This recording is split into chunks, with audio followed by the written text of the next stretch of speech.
Development Manager. Can everyone hear me okay? We're a newly startup company in terms of publishing and distribution. The mother company's been in Abu Dhabi for around 12 years. The publisher, or the publishing and distribution division, started in May of this year. So we're a startup company, you can call it that. However, we've, alhamdulillah, we've been able to do some strong partnerships with some of the stronger publishers, which I'm not going to talk about. This is not the purpose of the workshop. The purpose of the workshop is basically to questions that you'd like answered, you can ask them directly, right? So this is in short. I don't want to take much time. I have three kind requests. Number one, we all carry a beautiful device like this. If it's not too much to ask, please, there's a mute button somewhere on it. Can we all mute our phones, please? It'll make the experience a whole lot better. The second request is make sure that you have your name on the attendance sheet with your signature. Unfortunately, without that, we cannot guarantee the certificate of attendance to be issued in your name. So if you haven't done that already, please make sure on your way out that you have your name and signature on the attendance sheet.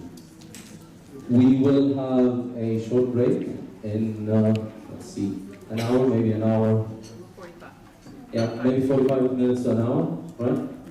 Where we'll break and then continue till around 7:30 to 8 o'clock. Hopefully this evening, this is when we finish. Right, I'll stop right here. I'd like to give the mic to Judy here. She will introduce herself. She's directly from Saudi, and hope you have a good time here. Good evening, everyone. My name is Judy Divine. I'm one of the national and international consultants for Sadleader. It is an honor and a privilege to be with you this evening. I'd like to tell you a little bit about the company. Most people don't know us in this part of the world, but we are 181 years old. I think I look pretty good for 181. And with us this evening is a sixth-generation family member. Bill, would you stand, please? Hey, Bill. Bill Digger is part of the family of the owner of the company. And if you know anything about, thank you, Bill.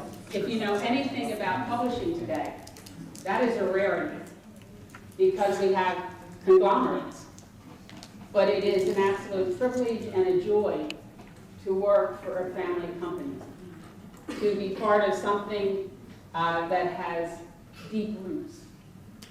And my own background is education as a former teacher and principal, and I still have friends who are in the industry as far as being teachers and principals. So I'm always knocking on their door, asking to come in and speak to their children or work with their children, because I like to keep current on what is happening in education. So what I'm going to talk about today are a couple of things. We don't like to learn in the abstract. We like to see the practical.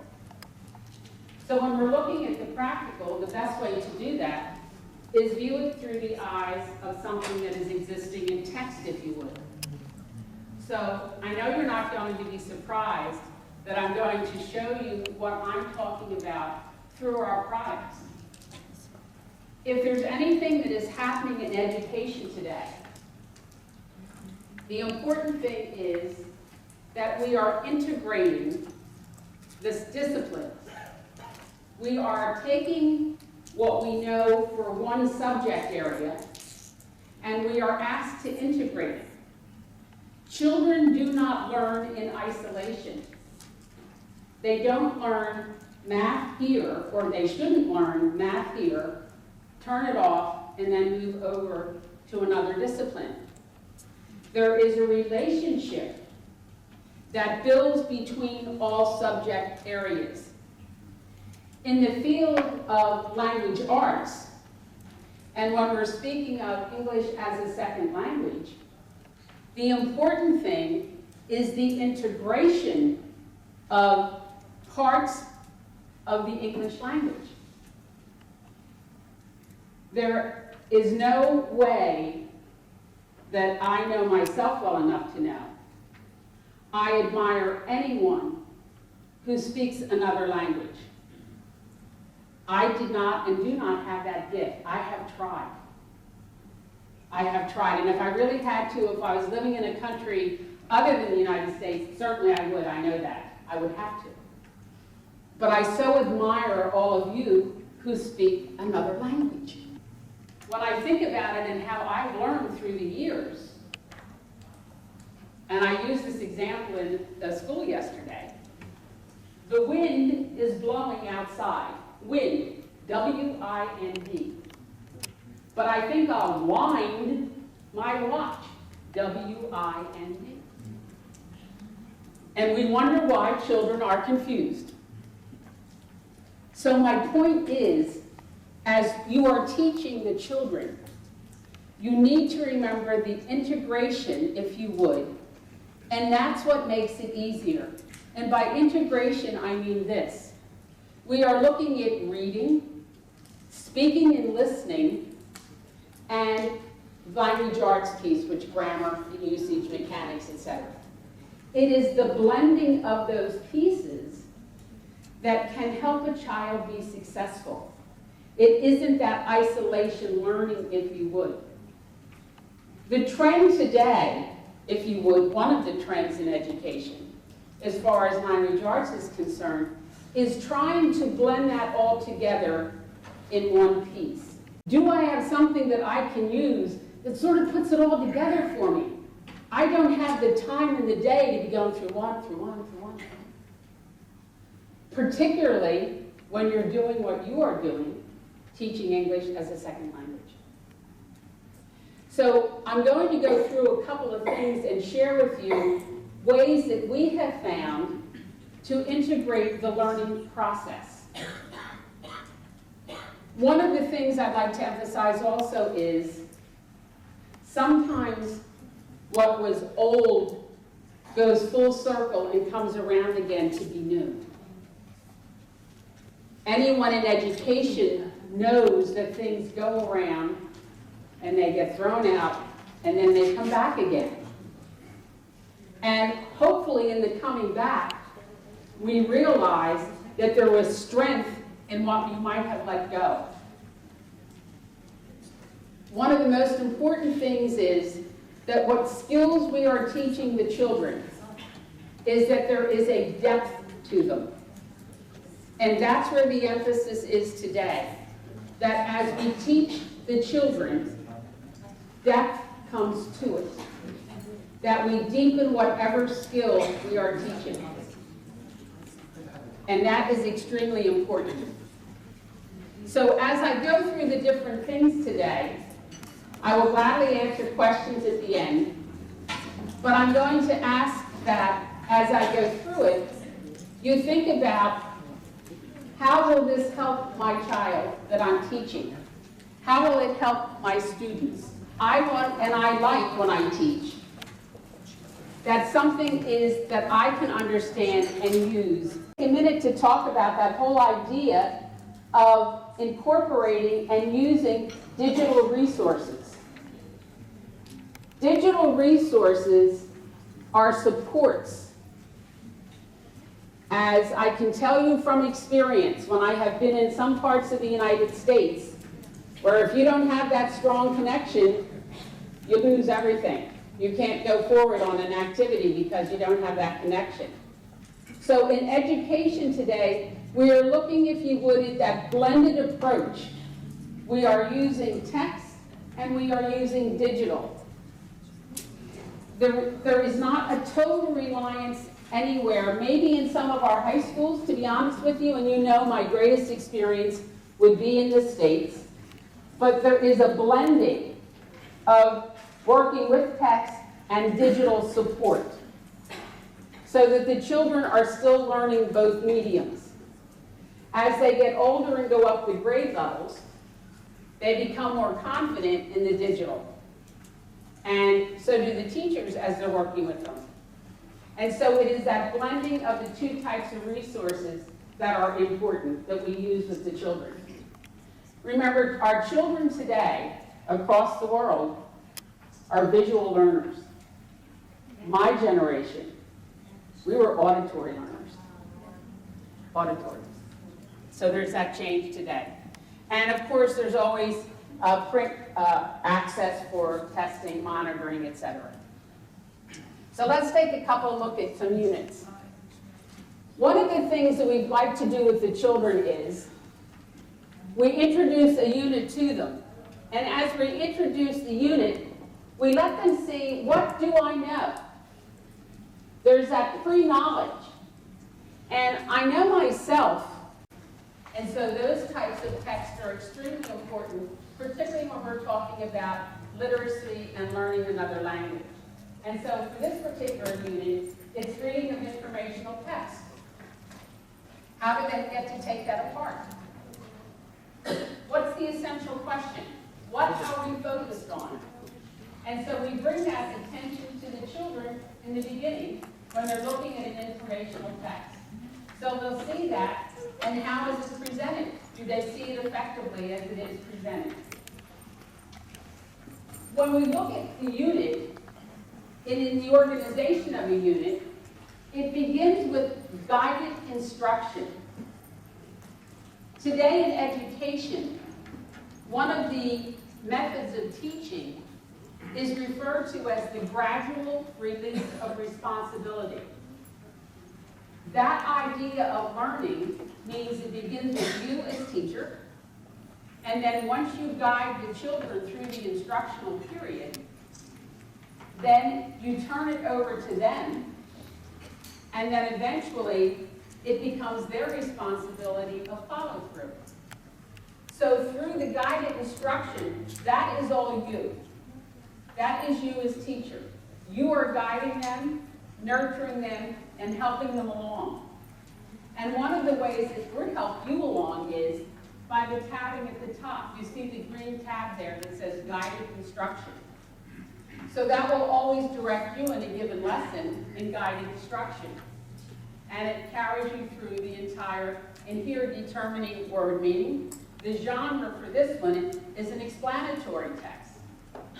So you see using the texting features, and then also it's all about the weather. It's an editorial, a journal article, and then an explanatory feature. So it gives different types, but it's all through guided instruction. And then after the guided instruction, we continue on with the unit. And you will notice throughout, you will have various helps that are given. Then we go into guided practice. Again, you are still with the students while they are doing this, working through and helping them at any given time. Through, this is the journal article.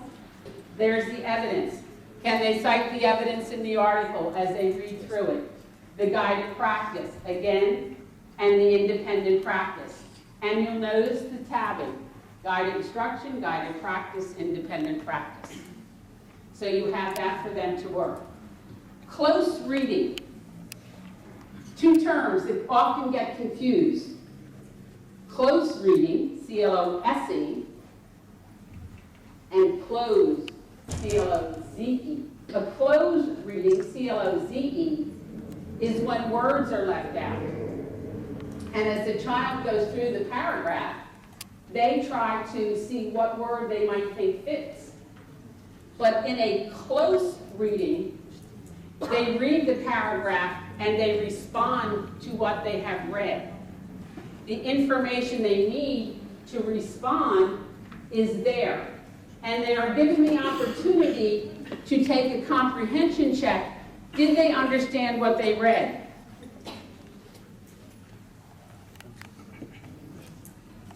And then they can practice in a writing. Again, marrying, integrating the whole process of in the center. And when they end up, they go back to the essential question. What was asked in the very beginning? And then they can see here in the practice And in the exercise, do I now have the answer to that question? So they return back to what was asked in the very beginning. So it covers all of the various types of things that you need to do then in the reading, in the writing, and now in the language arts part. You're talking specifically here and in the prefixes and suffixes, literal and non-literal meanings of words, wind and wine. You know, in the English language, and this came up yesterday in one of the schools, and I thought it's a really good example. We often have words that are abstract. And in order to make children understand, we often try to get them to picture something or to understand something. And so the word yesterday was dependable. Well, we can think of people we know who are dependable, but how do you explain that word to a child and say, here's dependable? Unless you can hopefully relate that to somebody and you can say to the child, as your teacher, maybe you depend on me, which is a variation of word. And if I ask you to do something, can I depend on you? Are you dependable?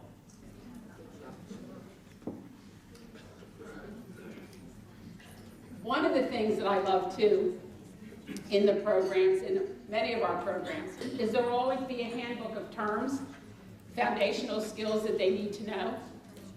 So they will always be able to go back and refer to what's being done. And that's extremely important. They don't, we never leave them without something to go back and refer to.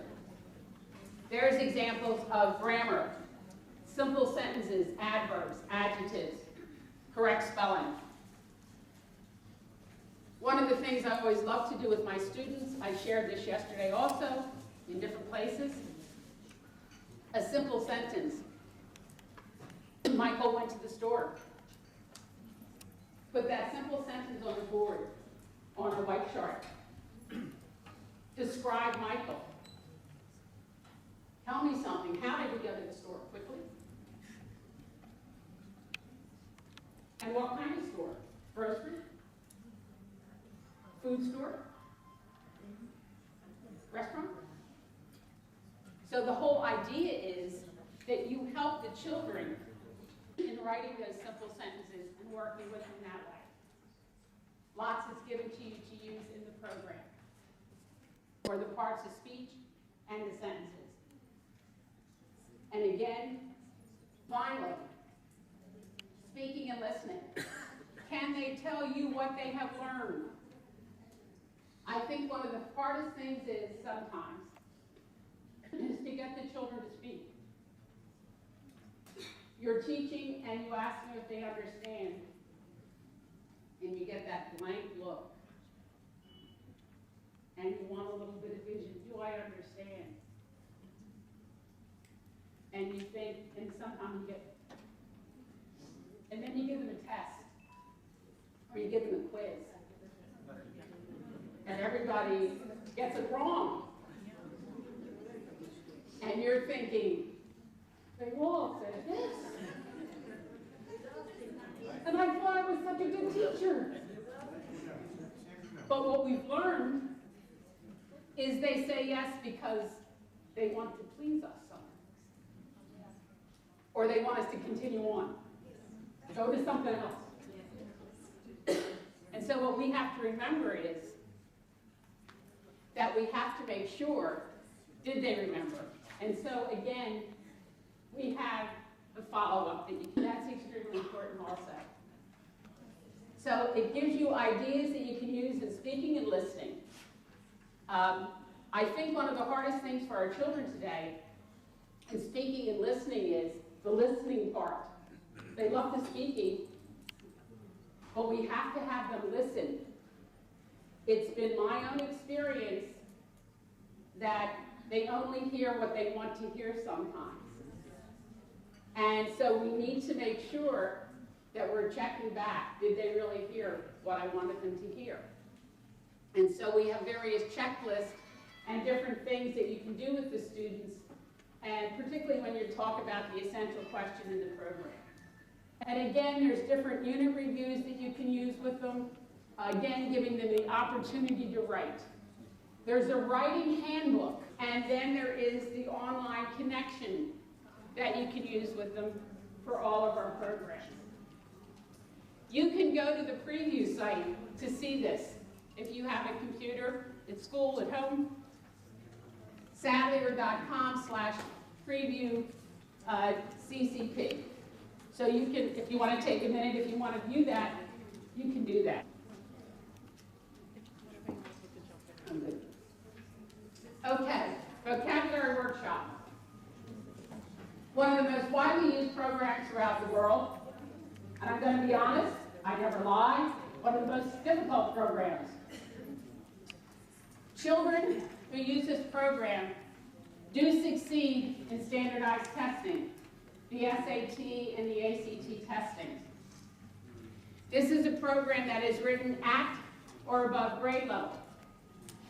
It now goes and begins in grade 1, first grade, right through high school.